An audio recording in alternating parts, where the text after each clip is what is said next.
주 예수 그리스도의 이름으로 하나님 말씀 증거하겠습니다.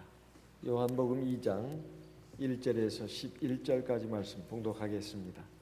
요한복음 2장 1절부터 11절까지 말씀 봉독하겠습니다. 사흘 되던 날에 갈릴리 가나에 혼인이 있어 예수의 어머니도 거기 계시고 예수와 그 제자들도 혼인의 청함을 받았더니 포도주가 모자란지라 예수의 어머니가 예수에게 이르되 저에게 포도주가 없다 하니 4절 예수께서 가라사대 여자여 나와 무슨 상관이 있나이까 내 때가 아직 이르지 못하였나이다. 그 어머니가 하인들에게 이르되 너에게 무슨 말씀을 하시든지 그대로 하라 하니라.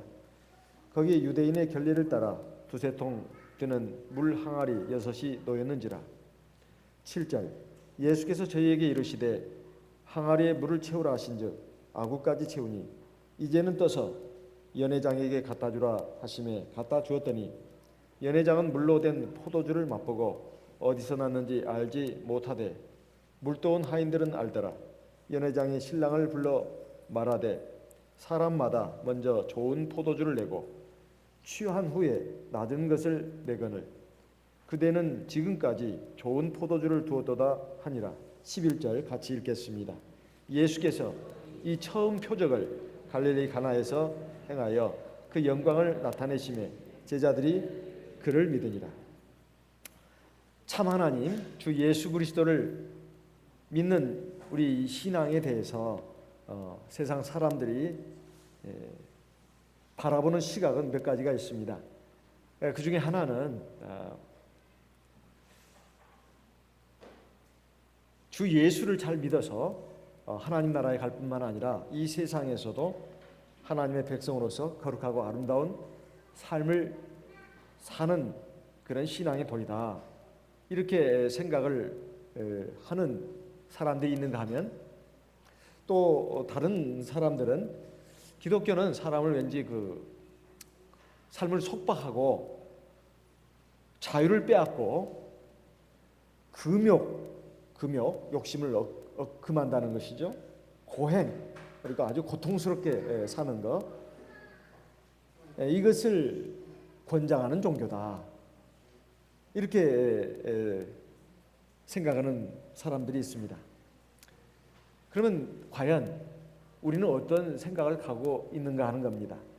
우리가 하나님 나라에 들어가는 신앙의 길로서 우리가 이 진리를 받아들여 가지고 이 순종해서 나가는 이 신앙, 어떤 때는 참 기쁘고 즐겁지만은 어떤 때는 왠지 마음에 부담을 주고 그리고 내가 하고 싶은 것도 잘 못하게 하고 사람을 옥죄는 이러한 종교가 아닌가 이렇게 생각을 할 수도 있다는 것입니다. 그렇지만은 오늘 우리에게 주신 말씀을 보면 그런 것에 대해서 명확한 해답을 주는 말씀이라고 할 수 있습니다. 여기에 오늘 읽은 말씀의 맨 마지막 11절을 보면 예수께서 이 처음 표적을 갈릴리 가나에서 행해서 그 영광을 나타내시며 제자들이 그를 믿으니라 이렇게 말씀하고 있습니다. 예수께서 처음 행하신 표적, 그냥 기적이 아닙니다. 표적입니다. 기적이라는 말은 그냥 미러클이라고 할 수 있죠. 미러클. 영어로 미러클이라고 하는데 표적은 사인이라는 뜻입니다. 사인. 그러니까 주 예수님께서 바로 참 하나님이 되시고 참 구주가 되시는 증거로서 행하신 기적을 특별히 표적이라고 합니다. 표적. 단순한 기적이 아니죠. 단순한 기적이 아닙니다. 이 처음 표적을 죽은 사람 살리는 거, 그리고 또 바닷물 위를 걸어가는 거, 그 밖에 우리가 잘 알고 있듯이 오병이어의 기적, 예수님의 그 아주 기적 가운데 깜짝깜짝 놀랄 만한 대단한 기적 기사들이 많습니다. 그 가운데서 하나를 택해도 좋을 법한데 하필이면 물 가지고 술 만드는 이런 기적을 갖다가 표적이라고 삼으시다니 이게 웬 말인가 이런 생각이 든다는 것입니다. 그런데 여기에는 깊은 의미가 있습니다. 인간의 예식 중에서 가장 기쁘고 즐거운 예식이 뭔가 하면 결혼 예식입니다. 그리고 남자든 여자든 이 세상에서 살아오면서 가장 행복하고 황홀한 순간이 언젠가 말하라고 한다면 바로 결혼 예식이라고 말합니다. 물론 결혼해가지고 참 아이고 그 결혼을 해도 후회고 안 해도 후회다 이런 말도 있죠. 해도 후회 안 해도 후회, 안 해도 후회를 같으면 하는 게 낫다 이런 말을 하는 사람도 많습니다. 그렇지만은 어쨌든 이제 결혼이라고 하는 것은 인간의 삶에 있어서 아주 기쁘고 즐거운 그러한 그 순간이라고 말을 합니다. 그리고 무엇보다도 결혼식의 이제 마지막 순서로서 이루어지는 피로연, 연회죠. 이것은 즐거움이 넘치는 잔치라는 것입니다. 그러면 예수님께서 왜 혼인잔치에서 물을 가지고 포도주를 만드는 이런 기적을 행하셔가지고 이걸 예수님이 바로 우리의 구주가 되시고 참 하나님이 되시는 증거로서 삼았는가 하는 것입니다. 그것은 바로 우리가 예수님의 신부가 되고 우리 하나님의 그러니까 아내가 된다는 뜻입니다. 예수님이 바로 참 하나님이시고 참 구주시고 우리의 신랑이 되시고 그것을 위해서 주 예수께서 이 세상에 오셨다는 겁니다. 그것을 이 육신의 혼인잔치를 통해 가지고 영적인 진리를 우리에게 알려주고자 하는데 뜻이 있는 겁니다. 우리가 항상 기저귀사를 살필 때는 항상 진리의 입각에서 바라보는 그 시각을 가져야 합니다. 이 혼인잔치가 웬 말인가? 바로 우리가 영원한 하나님 나라에 들어가는 이것을 갖다가 하나님은 혼인잔치에 참여하는 것으로 말씀하고 있습니다.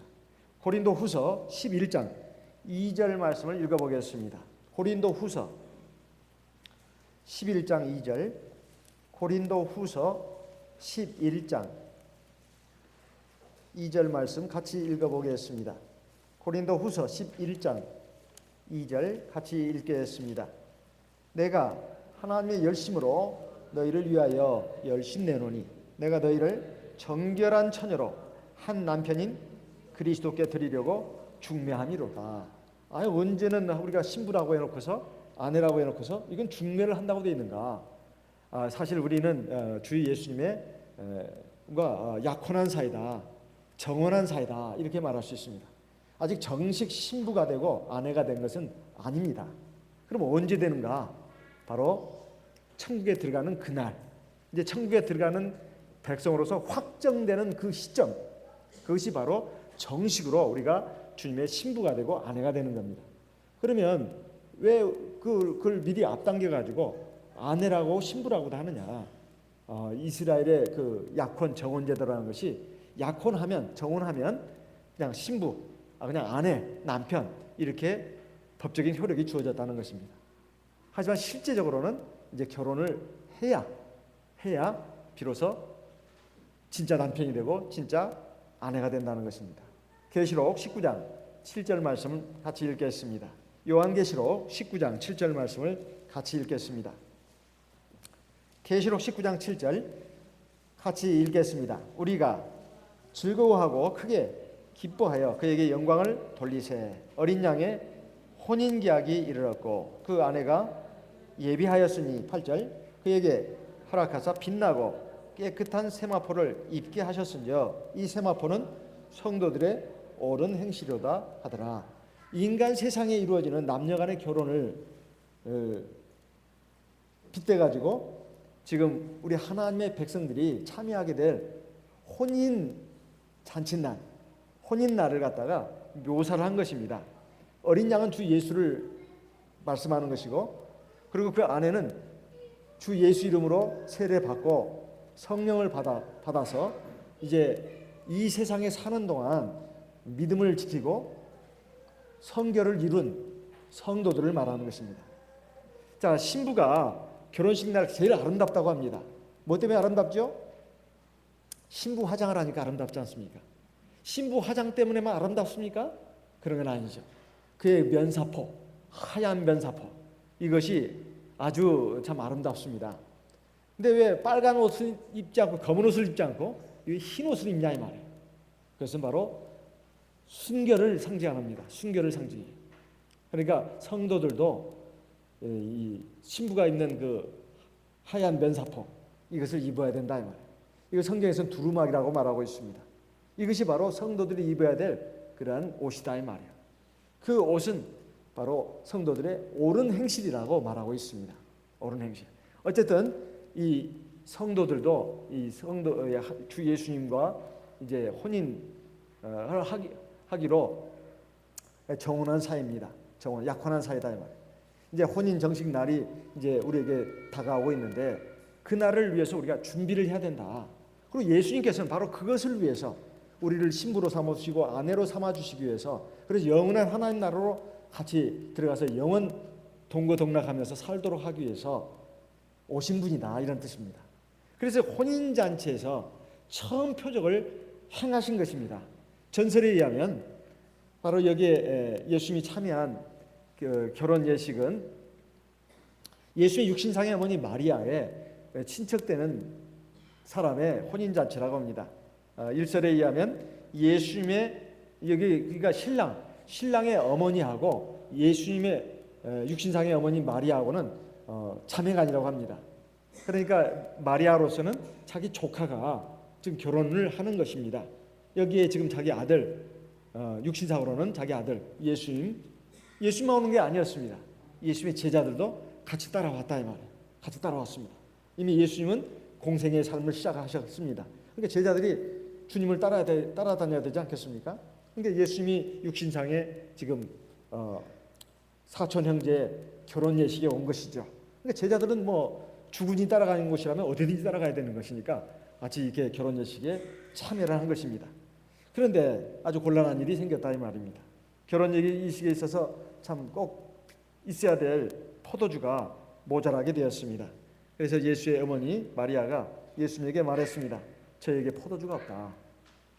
자, 여기 3절의 말씀을 우리가 가만히 보게 되면 마리아가 예수님한테 저에게 포도주가 없다. 그럼 어쩌란 말입니까?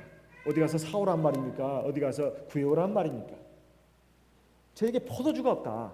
이것은 지금 곤란한 사정을 얘기를 한 겁니다. 그러면 예수님이 어린 시절만 잠깐 그 성경에 기록되어 있습니다. 누가복음에. 그리고는 기록된 것이 없어요. 30년의 삶은 기록된 것이 거의 나오지 않습니다. 1절에 의하면 요셉은 일찍 세상을 떠나고 예수님께서 그 집안의 가장으로서 목수일을 하면서 30세가 될 때까지 자기 육신상의 어머니 마리아 봉양하고 그 밑에 줄줄이 동생들이 있는데 남동생들도 여럿이 있고 여동생들도 있습니다. 최소한 3명 이상이 서너 명 이상인데 그 동생들을 다 거두면서 이렇게 가장으로서 생활을 책임졌다고 되어 있습니다. 근데 그 사이에 여러 가지 어렵고 곤란한 일들이 얼마나 많이 있었겠습니까? 그럼 그때마다 예수님은 하나님의 능력으로 가령 이제 동생들이 아플 때 뭐 안수를 해서 낫게 한다거나 아니면 집안에 어떤 어려운 일이 생겼을 때 하나님의 능력으로 그 문제를 해결한다거나 그렇지만 고단하고 고달픈 육신의 생활은 했습니다.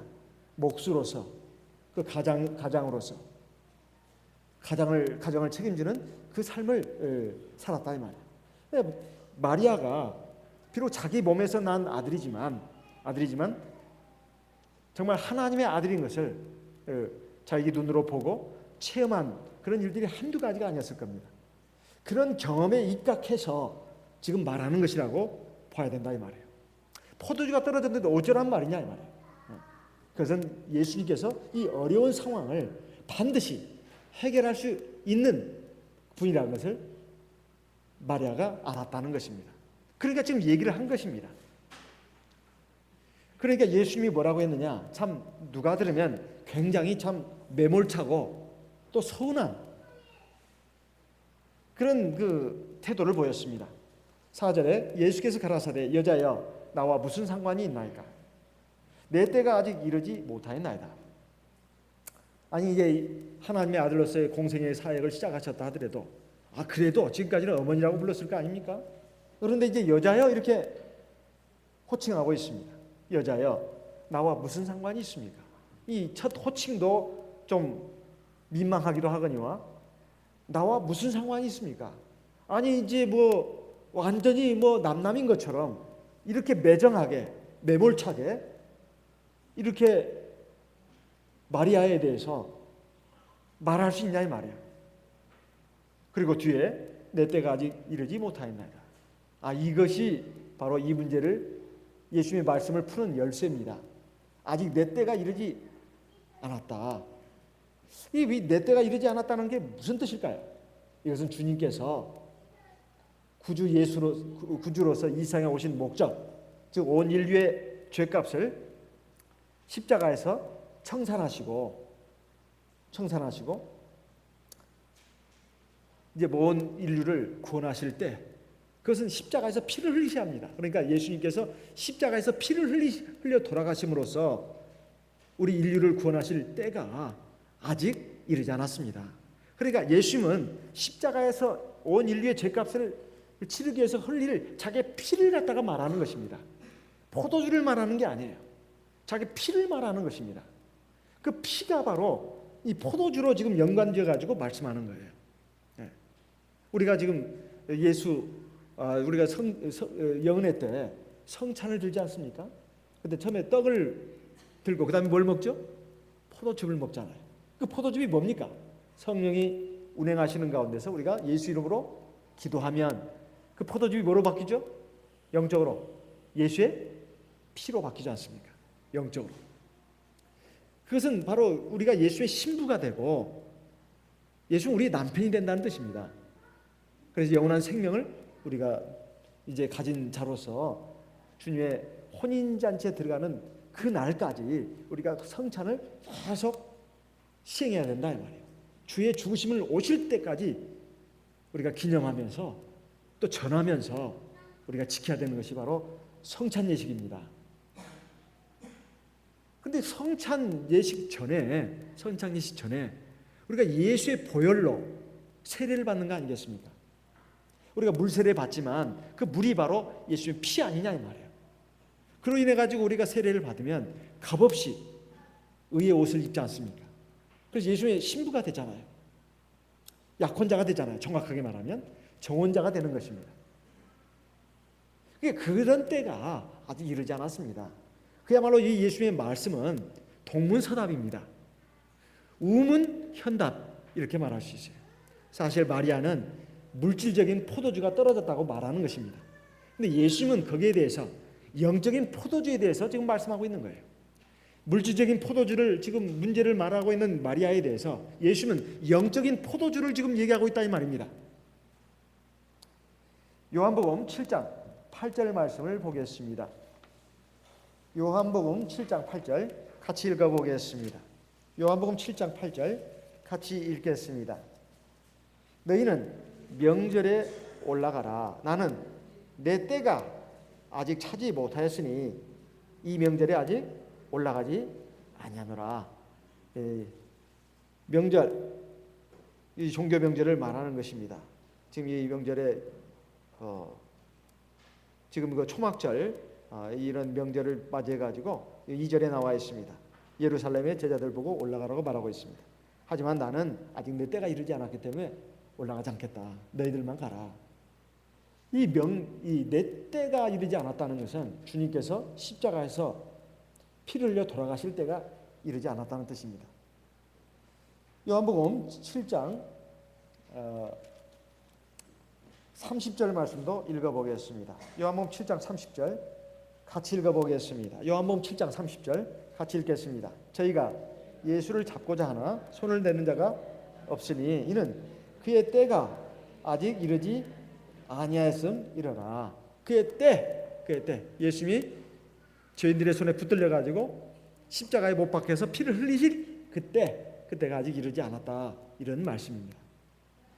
그렇지만은 참 마리아가 그 심오한 진리의 말씀을 알아들을 턱이 있습니까? 알아들을 턱은 없다 이 말이에요. 알아들을 턱이 없어요. 그렇지만 참 괘씸하다. 내가 저를 어떻게 키웠는데, 그리고 세상에 모자지간으로서의 그 인연, 그리고 정, 이것이 한두 해도 아니고 우리 30년 동안 이어졌었는데 어찌 이런단 말인가, 참 매정스럽기도 하다 하면서 그 자리에서 원망을 터뜨린다거나, 아니면 막 포기한다거나, 아니면 다시는 우리 보지 말자, 얼굴 맞대는 일 없게 하자, 이렇게 하면서 하지 않았습니다. 이것이 우리가 가져야 될 태도입니다. 우리가 하나님 앞에 어떤 문제를 놓고 기도할 때 하나님이 내 기도를 안 들으시는 것 같이 느껴질 때가 많아요. 정말입니다. 기도를 해도 아무 응답이 없는 때가 있어요. 그럴 때 절대 낙심해서는 안 됩니다. 하나님 기도를 안 들으시는 게 아니에요. 다 듣고 있습니다. 문제는 우리의 태도를 보는 겁니다. 우리의 태도. 그래도 믿음을 지키고 있는가, 그 다음에 순종하고 있는가, 이 두 가지를 보는 거예요. 그리고 인내하고 있는가, 하나님의 때를 기다리면서, 하나님의 섭리를 기다리면서, 하나님의 역사를 기다리면서 인내하고 있는가, 이것을 보신다는 것입니다. 자, 마리아의 태도는 참 훌륭했습니다. 지금까지 한두 번 겪어봤습니까? 마리아는 역시 믿음의 여인이에요. 믿음을 가진 사람은 벌써 태도가 다릅니다. 태도가 달라요. 일희일비하지 않는다 이 말이에요. 사람이 참 믿을 수 없는 사람이 일희일비하는 사람이에요. 어떤 때는 막 좋은 것처럼 하다가 어떤 때는 팍 그냥 성질을 내고 삐치기 잘하고, 이런 사람은 사귀지 않는 게 좋습니다. 고통받고 상처받으니까, 실망하니까. 사람이 한결같고 좀 진실하고 이런 사람이 말은 없어도 그 사람이 진실한 친구예요. 희뜩버뜩하는 사람들 조심해야 됩니다. 이것은 그 사람을 멀리하고 배척하라는 뜻이 아니라 너무 신뢰하지 말라는 뜻이에요. 왜냐하면 믿는 도끼 발등 찍히는 일이 온다 이 말이에요. 나를 지키기 위해서라도. 사실 하나님과의 인간과의 관계도 마찬가지입니다. 하나님에 대해서 항상 그 마음이 한결같아야 되는데 이 마음이 그냥 조석변으로 바뀐다 이 말이에요. 이런 사람은 신실하다고 하지 않습니다. 마리아는 예수님에 대해서 많이 겪었어요. 저렇게 안 한다고 해도 내 이 어려운 사정을, 그리고 지금 이것이 내 어떤 문제를 가지고 말한 것이 아니라 지금 어쨌든 지금 이 즐거운 혼인 잔날에 포도주가 떨어졌는데 이 예수님이 그냥 가만히 있을 리가 없다, 이렇게 생각을 했습니다. 그래서 뭐라고 했습니까? 5절에 보면 하인들에게 말했습니다. 그 집의 하인들에게 너희에게 무슨 말씀을 하시든지 그대로 하라. 지금 예수님은 착하면 압니다. 아무리 예수님이 거절하는 것처럼, 사양하는 것처럼, 심지어는 지금 마음에 실망과 상처를 주는 말 같은 것을 했지만은 예수님의 마음을 안다 이 말이에요. 마음을 압니다. 마음을 읽을 줄 아는 것, 하나님의 마음을 우리가 아는 것, 이게 참 쉽지 않은 일이죠. 그렇지만 하나님은 근본적으로 사랑이십니다. 우리를 사랑하시기 때문에 때로 매도되시고 때로 나에게 부담이 되는 말씀도 하시는 것 같아도 사실 다 나의 유익을 위한 것이다 이 말이에요. 그래서 마리아는 말했습니다. 하인들에게 너희에게 무슨 말씀을 하실 것이다. 그랬을 때 그 말에 대해서 대꾸하지 말고 토달지 말고 그대로 해라. 그 순종을 말하고 있는 거예요. 그러니까 보니까 6절에 거기 유대인의 결례를 따라서 두세 통 드는 물 항아리 6이 놓였다고 되어 있습니다. 원래 그 유대인들은 모세를 통해서 주신 율법을 따라서 위생상으로는 또는 성결을 위해서 손을 씻는 예식이 있었습니다. 밖에 나갔다가 돌아오면 또는 식사하기 전에 반드시 손을 씻어야 된다. 하나님이 그렇게 청결을 요구하시는 것이 뭐냐면 보통 죄가 세상의 죄 이게 묻어 있다 이 말이에요. 그것을 더러운 손으로 음식을 먹으면 그게 입으로 들어간다는 거죠. 그러니까 그것을 일종의 그걸 통해서 사실은 영적인 교육을 시키고 영적인 훈련을 시킨 겁니다. 그래서 이제 결례라는 예식이 있었는데 그 집에 그 항아리가 물이 이게 차이지 않았습니다. 근데 이 항아리가 뭘 상징하느냐 하면은 바로 우리 성도들의 몸을 상징합니다. 이 물은 또 성령을 상징합니다. 요한복음 7장에 보게 되면 바로 이 물이 성령을 상징한다고 하는 거 이렇게 나와 있습니다. 요한복음 7장 38절에 나를 믿는 자는 성경의 이름과 같이 그 배에서 생수의 강이 흘러나리라 하시니, 그러니까 물을 채우라고 하는 것은 성령의 충만한 상태로 가라 이런 뜻입니다.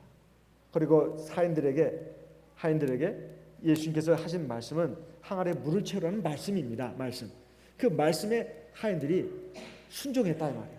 아니 지금 술이 부족한데, 포도주가 부족한데 어찌 이런 황당무계한 명령을 내린단 말이요 하면서 자 뭐 이유를 대고 그건 터무니없는 짓이요 하면서 이렇게 뭐 불순종하고 그러지 않았습니다. 우리 상식으로는, 우리 이성으로는 이해가 안 되고 납득이 안 되지만 그 말씀에 순종했다 이 말이에요. 그래가지고 항아리에다가 물을 가득 채웠다는 것입니다. 두 가지 의미가 있어요. 어쨌든 주님의 말씀에 순종한 거, 그거 하나. 두 번째는 성령의 충만한 상태로 우리 몸을 그렇게 만들어야 된다는 것입니다. 근데 먼저 하나님 말씀, 주님의 말씀에 순종하는 것이 얼마나 중요한가 하는 겁니다. 우리가 살아가면서 하나님의 은혜의 능력을 잘 체험하지 못하는 가장 근본적인 이유는 믿음이 없기 때문에 그렇습니다. 믿음이 없기 때문에. 두 번째는 그 믿음이 없는 탓에 말씀에 순종하지 않는다 이 말이에요. 믿음이 없는 탓에 말씀을 받아들이지도 않고 설령 받아들이는 것 같이 하지만 머릿속에서만 맴돌 뿐 그 말씀에 순종은 안 한다 이 말이에요. 순종을 안 하니까 하나님의 역사가 일어나지 않습니다. 누가복음 5장에 보면 베드로가 예수님 앞에 부름받을 때 간밤에 고기 한 마리도 못 잡았습니다. 빈 배를 끌고 이제 돌아왔을 때 주님께서 베드로의 배를 빌려 타가지고 하나님의 말씀을 전하고 가르쳤어요. 그리고 나서 말씀을 마치시고 베드로에게 말씀하셨습니다. 저 깊은 데 가서 그물을 내려 고기를 잡아라. 누가복음 5장 4절 5절에 있는 말씀을 지금 말하고 있습니다. 5절에는 베드로가 한 말이, 그 유명한 말이 나옵니다. 선생이야, 우리가 밤이 맞도록 수고를 하였을 때 잡은 것이 없지만은 이제 말씀에 의지해서 그물을 내리이다. 그래서 그물을 던졌더니 엄청난 고기가 잡혔습니다. 여기에 말씀에 의지해서 그물을 내리겠다고 되어 있습니다. 말씀에 의지해서라는 말은 말씀을 따라서, 말씀에 순종해서 그 말입니다.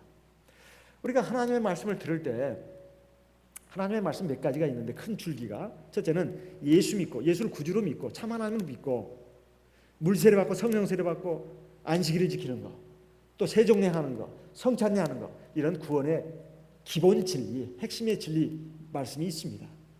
이것만 지키면 된다, 그거 아닙니다. 이것은 우리가 하나님의 백성으로 거듭나고 또 하나님 나라에 들어가기 위해서 기본적인 그런 그 진리입니다.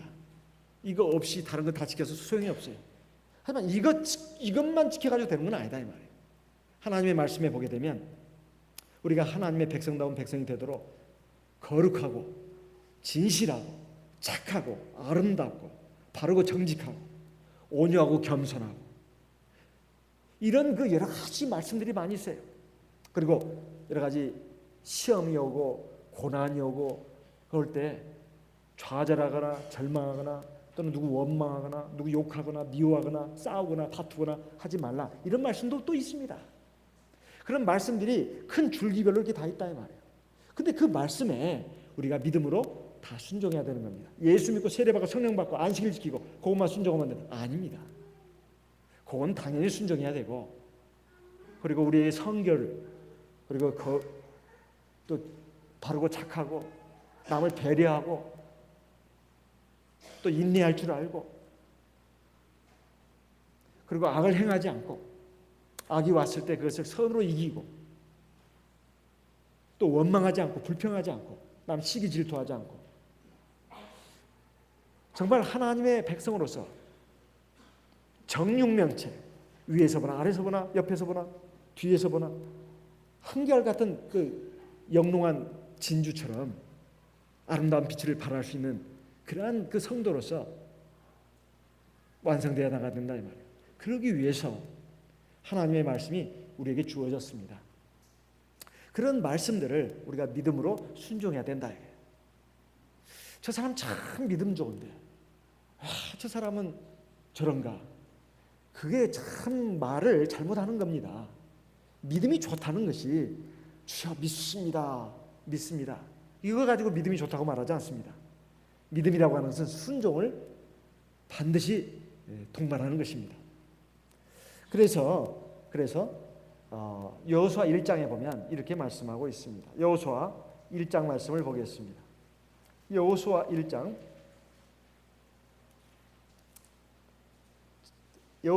8절 같이 읽어보겠습니다. 여호수아 1장 8절 같이 읽어보겠습니다.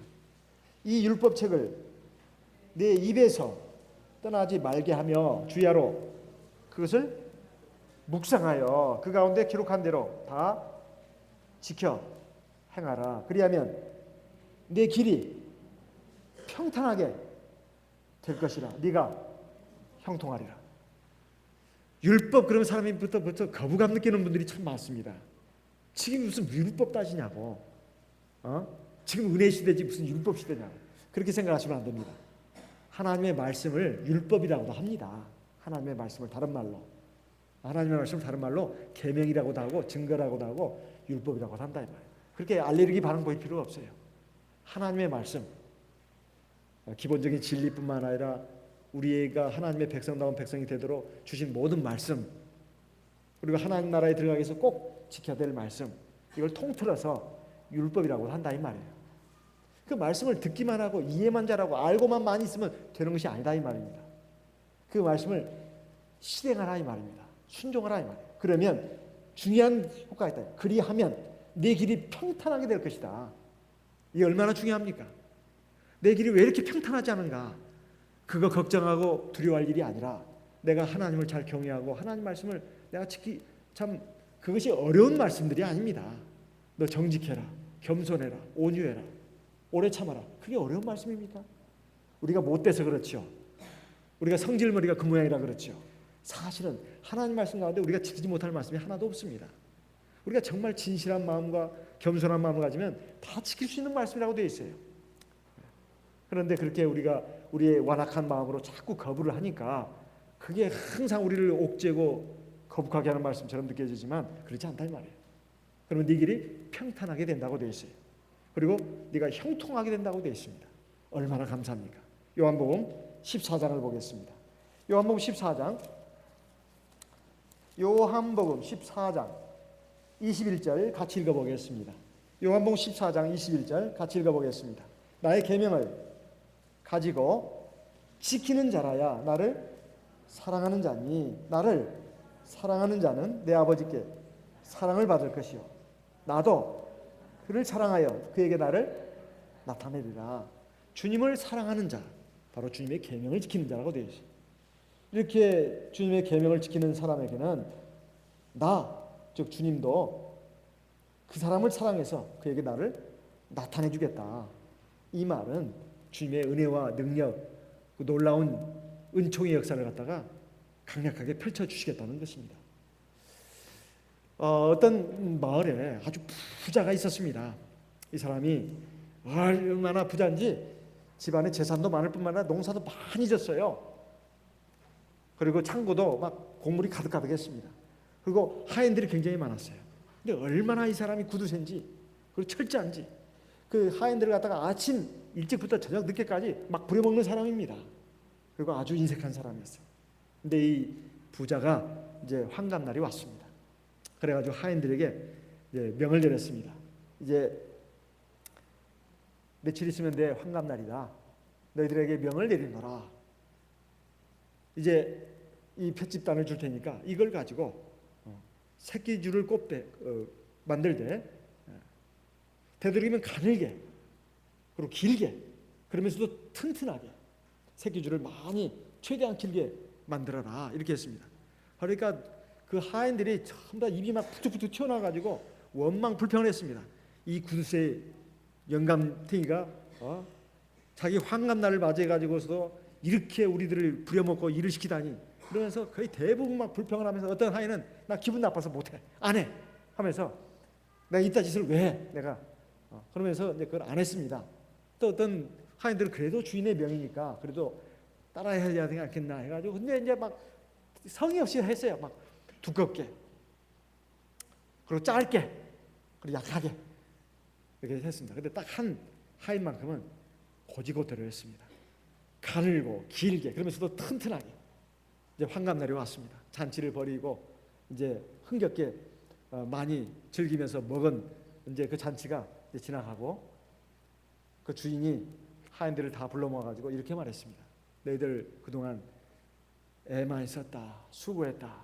하인들이 이게 왜 뭔 말인가 하고 전부 다 참 눈을 초롱초롱 뜨고 이제 쳐다봅니다. 그러니까 주인이 하는 말이 그래 이제 너희들에게 내가 이제 좋은 선물을 주려고 한다. 자 그러더니 이게 어디 곡간으로 데려가더래요. 그러면서 거기에 보니까 막 큰 뭐 상자가 있는데 열어보니까 막 그 동전들이 그렇게 많았습니다. 옛날 돈은 그 화폐했잖아요. 뭐 그래가 저기 화폐가 그런 그 동전 아니었습니까? 그래가지고 이거 너희들이 오늘 하루 종일 그 새끼줄 꽂으라고 했었는데 거기에 넣을 수 있는 대로 다 너희들이 넣어가지고 가져가라. 그래가지고 이제 자유롭게 살아라. 그렇게 하면서 종들을 이제 자유롭게 살아라고 그렇게 했습니다. 그랬더니 전부 다 압불사했어요. 이거 주인이 이거 참 우리에게 너무나 심한 짓을 한다 해가지고 새끼줄을 안 꼽은 종은 아무것도 가져갈 것이 없었습니다. 그리고 대충 한 사람들은 동전을 끼우려고 해도 끼우 들어가야 말이죠. 겨우 한두 개 들어갔습니다. 그런데 주인의 말대로 고지고대로 가늘고 길게 그리고 튼튼하게 최대한대로 길게 그 새끼줄을 꼰 그러한 종 한 사람만이 많은 돈을 주인에게 받아가지고 가서 평생 잘 먹고 잘 살았다는 얘기가 있습니다. 자, 이것이 하나의 어떤 우스갯소리 같은 또 허무맹랑한 예와 같이 들리지만은 하나님도 그렇다 이 말이에요. 우리의 순종을 본다 이 말입니다. 순종을 하나님의 말씀을 볼 때 이것은 너무나 참 현실이 안 맞아. 그리고 내 경우에 안 맞아. 왜 이런 말씀을 부담스럽게 주는가 하면서 하나님의 말씀에 대해서 아주 그냥 신통치 않게 생각하고 잘 지켜 행하지 않는 이런 경우가 많이 있습니다. 제가 목회 초창기에 어느 교회 심우할 때 그때 제가 30대 초반이었습니다. 그때 40대 후반에 어떤 자매님이 한 분 계셨어요. 이분이 우리 교회에 이제 들어오셔가지고 세례 성령 받으셨습니다. 그래가지고 자기 남편도 이제 전도한답시고 이제 아주 애를 썼어요. 그래가지고 남편도 이제 우리 교회를 나오기 시작했습니다. 근데 이분이 이제 교회 들어온 지 얼마 안 됩니다. 어느 날 막 몸이 너무 안 좋고 힘들어가지고 자꾸 먹으면 막 토하고 그래가지고 막 구역질이 나고 그래가지고 참 이상하다. 그래가지고 병원에 가서 이제 전문 내과에 가서 진찰을 받아보니까 급성 간염에 걸렸다는 진단이 나왔습니다. 이 말을 들은 이 자매님이 참 순진했어요. 이걸 암으로 알아들었습니다. 암으로. 그래가지고는 와가지고 이제 나 살 날이 얼마 안 남았네 하면서 교회 와가지고 울며 불며 밤새도록 기도했답니다. 누구처럼. 아주 밤새도록 울면서 하나님 앞에 막 울면서 기도했대요. 하나님, 내가 지금 인생 얼마 살지도 못했는데 이렇게 자식 하나 있고 또 남편도 있는데 지금 내 이 나이에 죽기는 너무나 억울합니다. 원통합니다. 하나님, 세상에 이럴 수가 있습니까? 그러면서 밤새도록 울면서 기도하다 보니까 내가 혹시 하나님 앞에 죄를 많이 져서 그런 게 아닌가 싶어가지고 지난날의 죄에 대해서 세례 받기 전에 저까지도 막 생각하면서 하나님 앞에 눈물 콧물 흘리면서 막 기도했습니다. 밤이 새도록 12시가 지나고 3시가 1시 2시 새벽녘이 되도록 그렇게 막 기도했어요. 교회에서 혼자서 눈물 콧물 다 흘려가면서 통곡을 하면서 기도했습니다. 그런데 한참 기도하다 보니까 성령이 충만해지더라는 거예요. 그리고 몸과 마음이 그렇게 가벼워지더래요. 새벽녘쯤 되니까 이상하게 막 몸이 막 두둥실 흰 구름 위에 떠가지고 날아가는 것처럼 그렇게 가벼워지더랍니다. 그래서 우리 자매님이 내가 이거 어제 병원에서 진찰 받은 그 결과가 잘못된 거 아닌가? 뭔가 의사가 오진한 거 아닌가? 그래가지고 그 도시에서 가장 큰 종합병원 대기업에서 세운 아주 큰 종합병원입니다. 거기 가서 내가 정밀 진단 한번 받아봐야 되겠다. 날이 이제 집에 가서 잠깐 눈을 붙이고는 이제 아침 일찍 병원에 나섰습니다. 병원으로 나섰습니다. 그래가지고 이제 정밀 진단을 쭉 받아봤어요. 그래가지고 이제 결과가 이제 나왔습니다. 나왔는데 거기 내과 과장이라는 분이 우리 자매님 이름을 부르면서 이제 들어오라고 하는 겁니다. 그래서 들어갔더니 이런 말을 하더라는 거예요. 그 내과 과장이라는 분이, 그 아주머니 교회 다니십니까? 네, 교회 다닙니다. 아, 그래요? 아주머니 하나님께 큰 은혜 받았습니다. 그러더라는 거예요. 그게 말이 무슨 말인가? 이게 도대체 왜 이런 말을 하나, 의사 선생님이 왜 그렇습니까? 그러니까 아주머니 그 간염에 대한 항체가 생겼습니다. 그 말을 못 알아들었어요. 그 말이 무슨 말인지. 그게 무슨 말이요? 좀 알기 쉽게. 나 이 무식한 사람 못 알아듣겠습니다. 좀 얘기 좀 해주시오. 제가 그 급성 간염에 걸려가지고 나는 죽는 줄 알고 지금 내가 그렇게 내가 생각하고 지금 걱정, 그게 그 혹시 오진이 아닌가 싶어서 왔는데, 우리 의사 선생님 말이 도대체 무슨 말인지 더 못 알아듣겠습니다. 좀 알기 쉽게 좀 얘기해 주시오. 그랬더니 아주머니가 급성 간염에 걸린 건 맞습니다. 그리고 어제 그 병원에서 그 진단 내린 것도 맞습니다. 급성 간염. 그런데 지금 그 병이 다 나왔습니다. 그리고 항체가 생겼습니다. 면역력이 생겼다 이 말이에요. 그러니까 그럼 다 나은 겁니까? 다 나왔어요. 이제 지금처럼 추석을 이제 며칠 안 남기고 있을 때였습니다. 그게 밤새도록 기도하면서 이런 기도까지 했대요. 하나님께 타협하는 마음으로, 하나님 추석이라도 보고 죽게 해주세요. 이렇게 기도했답니다. 좀 실컷 좀 명절이라도 세고 하나님 데려가시더라도 나 명절이라도 세고 좀 데려가게 해주세요. 이렇게 기도를 했다는데, 그래서 그 자매님이 그러면 이제 집에 가서 제가 음식 마음껏 먹어도 되겠습니까? 그럼요. 고기 먹어도 됩니까? 그럼요. 마음껏 드세요. 그래가지고 너무 기쁘고 감사해가지고 집에 와서 진짜 뭘 먹었더니 뭐 토하지도 않고 그냥 아주 건강해져가지고 하나님의 은혜를 체험했노라고 이런 간증을 했습니다. 그런데 그 다음 제 2탄입니다. 이 자매님이 이제 어쨌든 하나님의 은혜도 크게 받고 하나님의 역사도 체험했으면 신실하게 믿음 생활 잘해야 되는 거 아니겠습니까? 근데 보면은 교회 안에서 와서도 막 조금만 마음에 안 드는 짓 있으면 그 신도들하고 싸우기도 하지 않나, 또 이웃 사람하고 싸우기도 하지 않나, 또 남편하고 싸우기도 하지 않나. 성질이 급해요. 굉장히 성격이 급해. 그러다 보니까 교회도 이제 어떨 때는 기분 나쁘다고 집에서 술도 마시게 되고, 또 이웃 사람하고 싸우기도 하고. 그러다 보니까 막 이웃 사람들이 당신 교회 나간 사람 왜 그래? 그러다 보니까 화딱지가 나서 교회도 안 나오게 되고. 이러면서 교회 생활을 점점 안 하게 되더니만 나중에 이제 제가 훗날 들은 소식으로는 이혼까지 했다는 얘기도 들었습니다. 이것을 통해서 제가 느끼는 것이 뭐냐? 우리가 하나님 살아계신 능력, 하나님의 사랑, 이걸 우리가 다 체험해도 말씀에 바로 서지 못하는 신앙은 이렇게 된다 이 말입니다. 하나님은 우리에게 참 생명, 참 행복을 주시기 위해서 우리를 부르시고 자기의 신부로 삼아 주셨건만 우리는 오 주여 믿습니다 이거면 끝나는 줄 알고 뭐 그냥 내 뜻대로 내 욕심대로 다 들어주기만 바라고, 우리 하나님 말씀과 뜻대로는 그런 말씀 하지 마세요. 귀찮아요. 힘들어요. 제발 내 요구만 들어주세요. 이렇게 악다구니 써가면서 그냥 밀어붙이는, 들이대는 이런 식의 신앙을 가지고 살면서 우리가 하나님 앞에 진정한 은혜와 풍성한 복을 받지 못하는 원인에 대해서, 자신에 대해서, 신앙에 대해서, 순종하는 면에 대해서 제대로 점검을 하지 않고 나가는 이런 양상이 적지 않은 것이 아닌가, 이렇게 한번 제 삶에서부터 한번 돌이켜보기 시작합니다. 여러분은 어떠신지 모르겠습니다. 우리가 이런 부분에 있어서 우리가 믿음을 가져야 되겠고 하나님 말씀에 순종해야 되겠습니다. 정말로 하나님의 놀라운 역사가 일어났습니다. 물로 항아리를 가득 채웠더니 그 물이 극상품의 포도주가 됐습니다. 그걸 가지고 그 잔치에 모인 사람들에게 갖다 줬더니만 어느 정도 술이 들어가 가지고 이제 술에 취한 사람들이 아니겠습니까?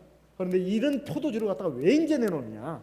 세상에 이런 극상품의 포도주를 갖다가 왜 지금까지 빨리 내놓지 않고 이렇게 뒀느냐? 이렇게 말했습니다. 그러면서 그것을 본 제자들이 주님을 믿었다고 되어 있습니다. 11절에 보면 예수께서 이 처음 표적을 갈릴리 가나에서 행하여 그 영광을 나타내심에 제자들이 그를 믿으니라. 우리가 이걸 가지고 예수님도 물과 가지고 포도주를 만들었는데 술 먹어도 된다. 이런 사람은 참 구제불능입니다. 구제불능이에요. 하나님 말씀의 어떤 핵심을 깨닫지 못하고 이것을 술 마시는 어떤 합리적인 근거로 삼는 사람은 참, 그러니까 학교도 보면은 우등생도 있지만 평범한 학생도 있지만 정말 문제 학생들이 있는 것도 바로 그런 것입니다. 선생님이 아무리 좋은 거 줘도 이걸 삐딱한 사람들은 꼭 보면 엉뚱하게 받아들여 가지고 엉뚱한 길로 나가면서 학교 원망하고 선생님 원망하고 부모 원망하고 자기 인생 한탄하고 이런 어리석은 그런 그 사람들이 세상에 참 적지 않습니다. 우리 하나님의 백성들 가운데 혹연 이런 사람은 있어서는 안 되겠죠. 우리가 하나님 앞에서 정말로 하나님께서 우리에게 참 생명과 참 행복을 주기 위해서 우리를 불러주시고 자기 신부로 삼아주셨다는 것, 우리 영원한 하나님 나라의 그 혼인잔치에 들어갈 때까지 하나님은 이 세상에서도 우리를 신부로 생각하시고 우리를 보살펴 주시고 인도해 주신다는 것을 우리가 믿고 우리 하나님 은혜 가운데서 진리 가운데서 사는 저와 여러분 되시기를 예수님의 이름으로 기원하는 바입니다.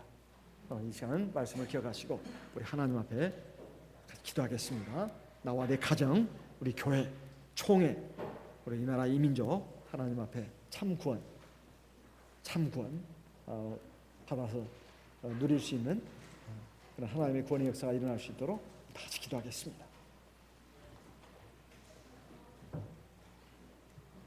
할렐루야. 주